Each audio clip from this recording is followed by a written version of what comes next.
Bismillahirrahmanirrahim. Assalamualaikum warahmatullahi wabarakatuh.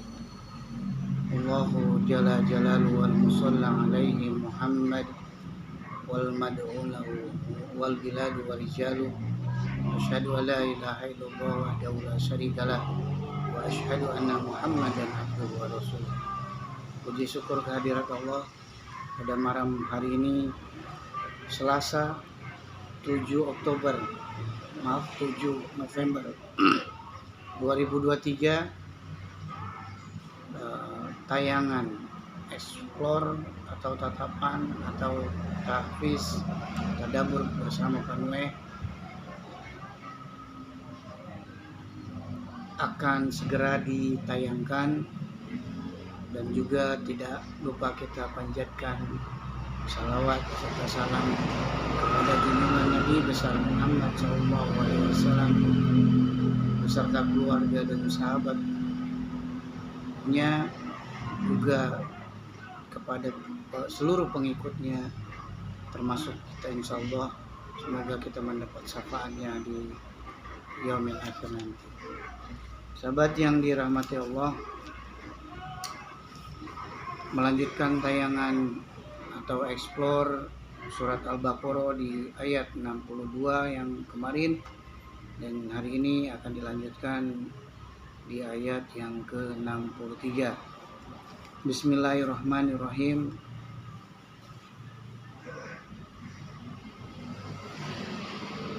Wa idz akhadna mitsaqakum wa rafa'na fawqakum tur khudhu ma atainakum biquwwati wadhkuru ma fihi la'allakum tattaqun.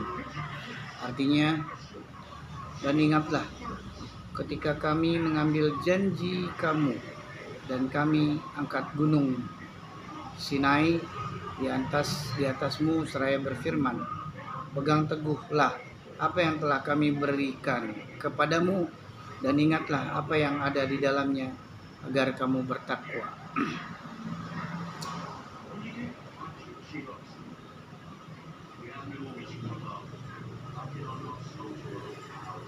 Nah, kepada siapa ini?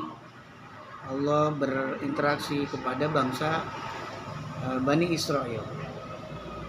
Pada bangsa Bani Israel, umatnya Nabi Musa, dan juga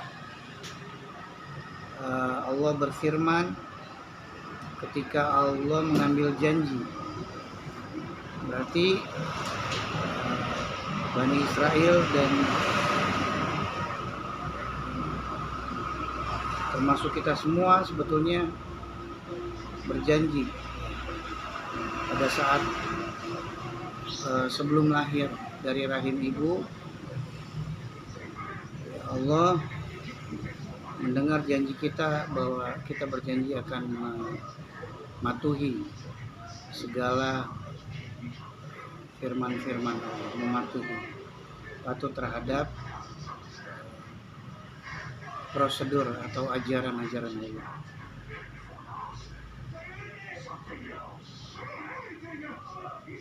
Kemudian Allah berfirman, pegang teguhlah apa yang telah kami berikan kepadamu. Kalau Bani Israel, yang diturunkan kepada mereka yaitu kitab Taurat, ya. Kemudian untuk kaum mukmin, muslimin, muttaqin diberikan kitab Al-Quran. Dan ingatlah apa yang ada di dalamnya agar kamu bertakwa, dan ingatlah apa yang ada di dalamnya berarti Allah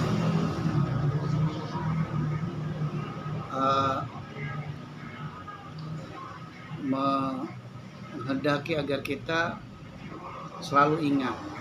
Untuk itu para pendahulu kita telah membukukan, ya, menjadikan mushaf segala pesan-pesan Allah, segala kalamullah, segala firman Allah di dalam kitab Al-Quran, agar kita senantiasa ingat. Lupa kita bisa buka, lupa kita bisa buka lagi. Ya, alhamdulillah ya, kita bersyukur kita punya Al-Qur'an yang bermushaf dan memiliki eh, kalimat-kalimat yang bisa kita pahami agar kita bertakwa. Jadi apabila kita ingin bertakwa harus sering-sering dan banyak-banyak baca Al-Qur'an. Sering-sering dan banyak baca Al-Qur'an. Sering-sering nonton ekspor Panue gitu ya. Ya, bersyukur ya. Alhamdulillah, mudah-mudahan disaksikan, kemudian kalau diposting di YouTube tolong di subscribe agar saya bisa streaming ya, siaran langsung di YouTube atau di Facebook. Tolong jejak jempolnya ya, biar saya semakin bersemangat ya sahabat ya, menjadi embun pagi di tengah kemarau ya, panjang.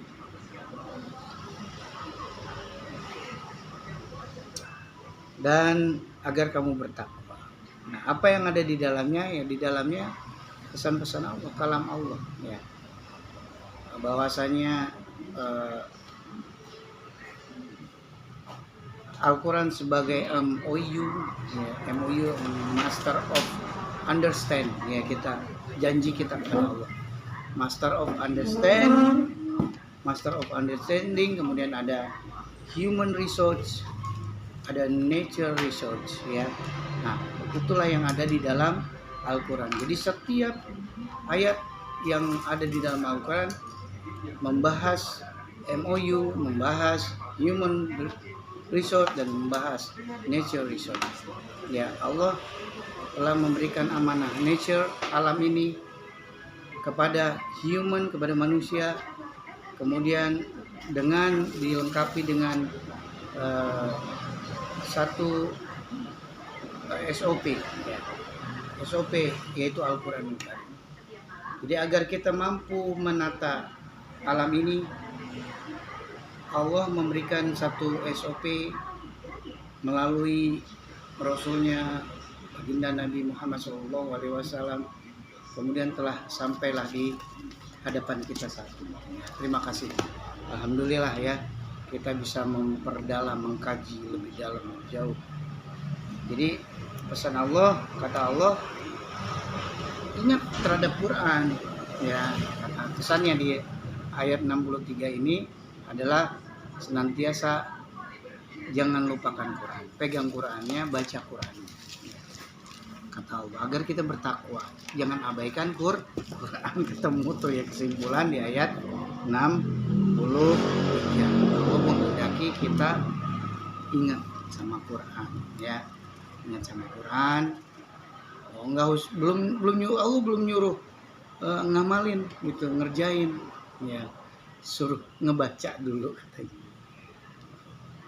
Nah, setelah ingat, insya Allah kalau sudah paham, dengan otomatis kita akan mengamalkannya, karena kita sudah paham bahwa ketika Al-Quran itu diterapkan, maka akan terjadi keseimbangan, akan terjadi kemakmuran, akan terjadi keadilan, akan terjadi kedamaian, akan terjadi kekompakan ya, dan sebagainya.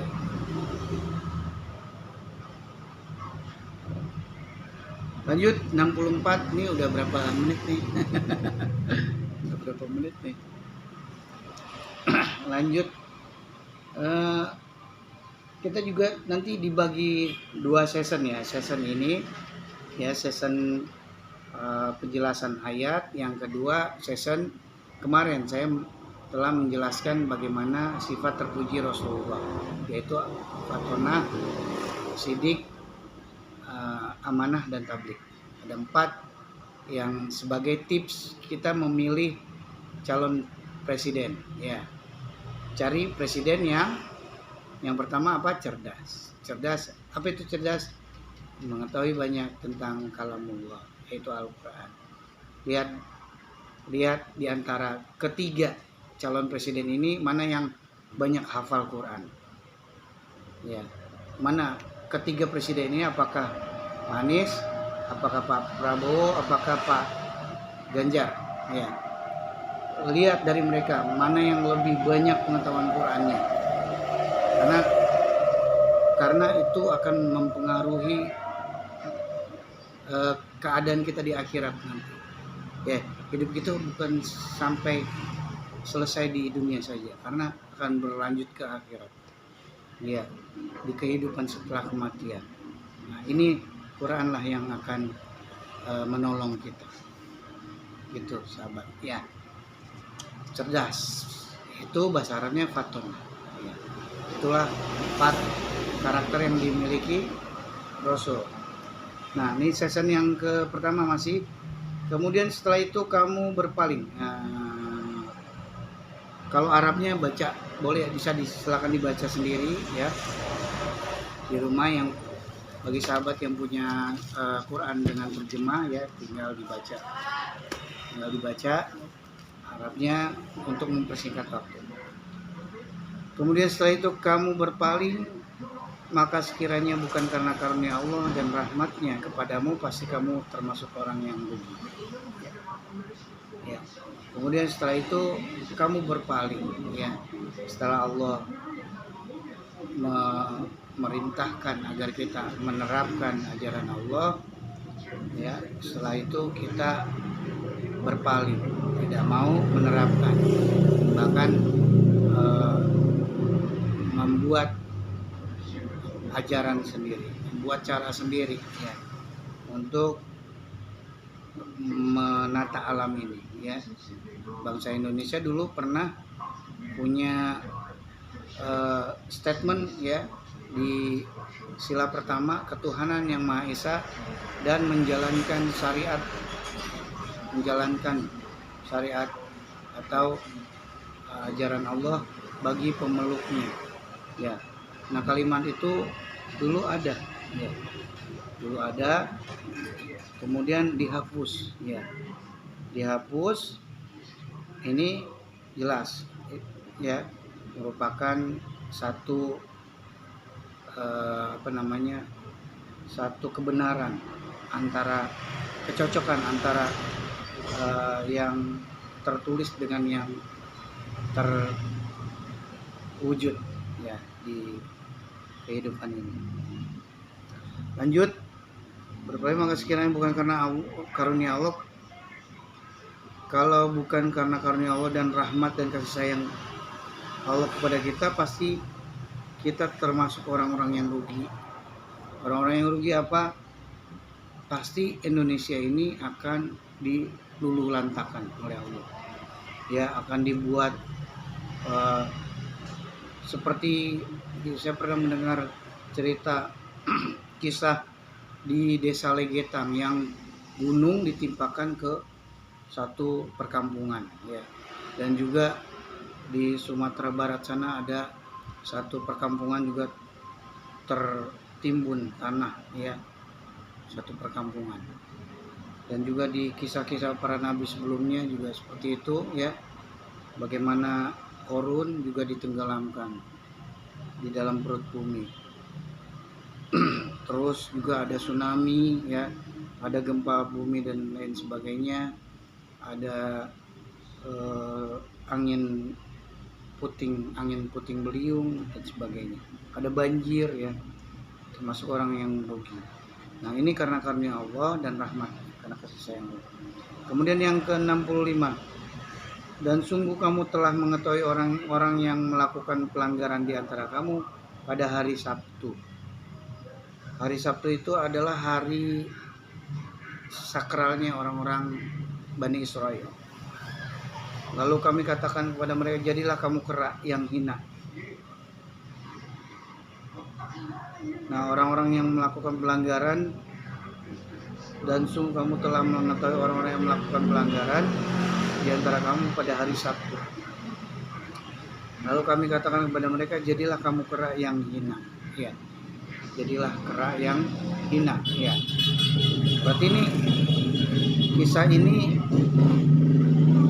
tertulis di dalam Al-Quran bahwa ada manusia yang dikutuk ya menjadi kera. Nah kalau di Cirebon ada sahabat ya, di satu situs ya, di situs Sunan Kalijaga ya, tempat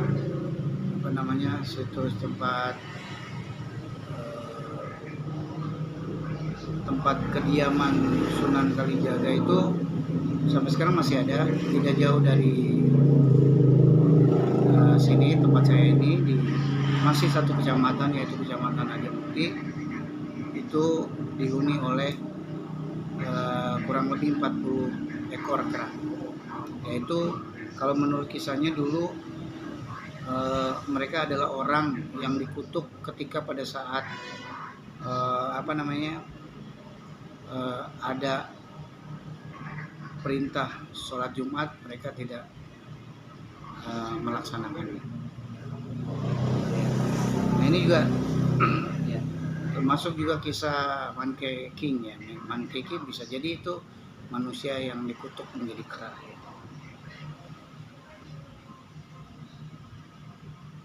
King, kenapa King raja? Karena lebih cerdas dari kera-kera yang lain ya. Karena awalnya adalah dari manusia. Tuh ya. Maka 66-nya maka kami jadikan yang demikian itu peringatan bagi orang-orang pada masa itu dan bagi mereka yang akan datang, kemudian serta menjadi pelajaran bagi orang-orang yang bertakwa ya. Agar kita takut melanggar janji kita kepada Allah ya. Agar kita takut melanggar janji kita kepada Allah. Apa janjinya? Yaitu siap untuk menjadi kesatriannya Allah ya.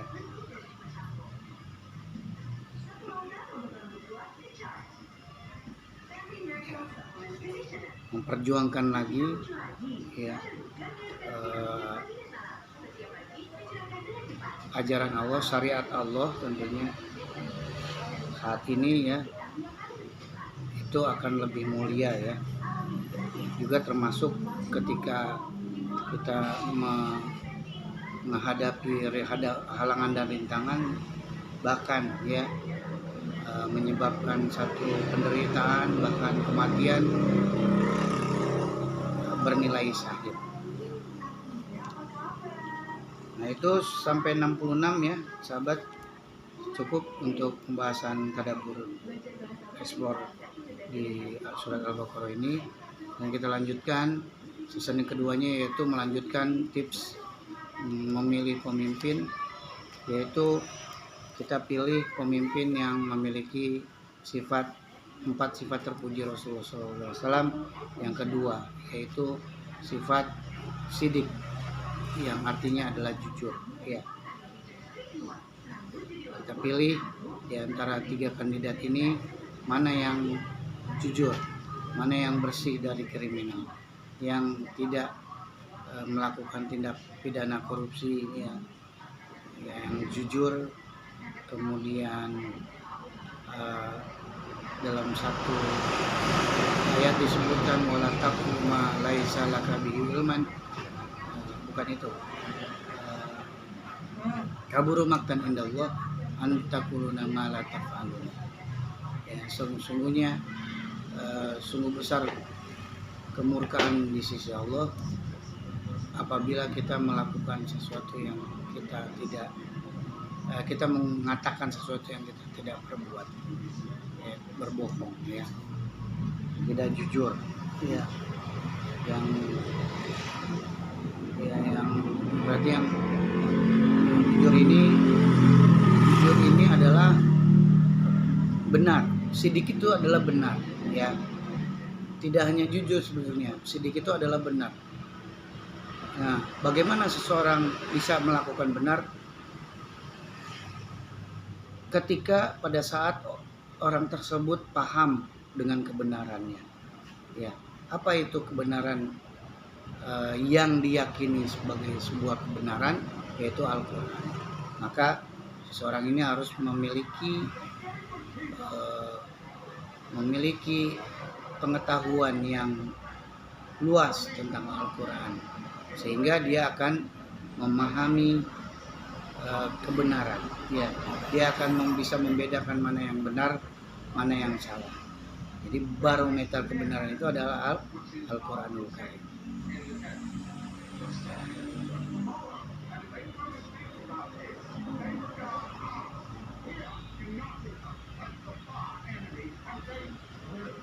Nah, contohnya di surat ayat 62 ya, Allah sebetulnya juga menciptakan orang Yahudi, ada orang beriman, ada orang Nasrani, ada orang Sabiin. Allah menciptakan itu, dan Allah sungguh sangat mengetahui gitu. Tapi Allah ternyata menerima pahala kebaikan bagi orang-orang keempat golongan ini ketika mereka beriman kepadanya, kepada Allah, beriman dan kemudian melakukan kebajikan, beriman kepada hari akhir itu. Jadi ketika orang Yahudi dan orang-orang Nasrani beriman kepada Allah, beriman kepada hari akhir dan melakukan kebajikan, maka Allah menerima pahala itu. Itu tandanya la ikraha fiddin, tidak ada paksaan di dalam beragama, ya, dalam berkeyakinan. Ya. Jadi tidak harus memaksa, Bagaimana Rasulullah membuat orang-orang Mekah kemudian berserah diri, ya, mereka mau menjadi umat Rasul, menjadi Muslim, ya. Kontrol. Jam sih. Udah berapa menit nih? Oh, 21 menit. Dikit lagi ya. Itu tadi sidik. Sidik udah ya. Sidik adalah benar. Ya, sidik adalah benar. Bagaimana seseorang bisa dikatakan benar apabila dia tahu betul tentang kebenaran. Jadi benar dan salah itu adalah sumbernya dari Al-Quran. Mana bisa kita tahu sesuatu itu benar apabila kita tidak mengetahui MOU-nya, SOP-nya. Ya, SOP itu diperlukan. Ya, Al-Quran ini diperlukan untuk sebagai barometer benar dan salah. Ya, seorang dikatakan benar karena berkesesuaian dengan Al-Quran. Seseorang dikatakan salah karena tidak berkesesuaian dengan Al-Quran, dengan hakikat kebenaran itu sendiri, yaitu Al-Quranul Karim, yaitu kalam Allah, firman Allah, dan pesan-pesan Allah. Baik, sahabat, demikian saja puasan telah tertayang di malam hari ini. Maka saya akhiri dengan billahi taufik wal hidayah. Assalamualaikum warahmatullahi wabarakatuh. Disiplin ilmu, disiplin ruh, dan disiplin muamalah.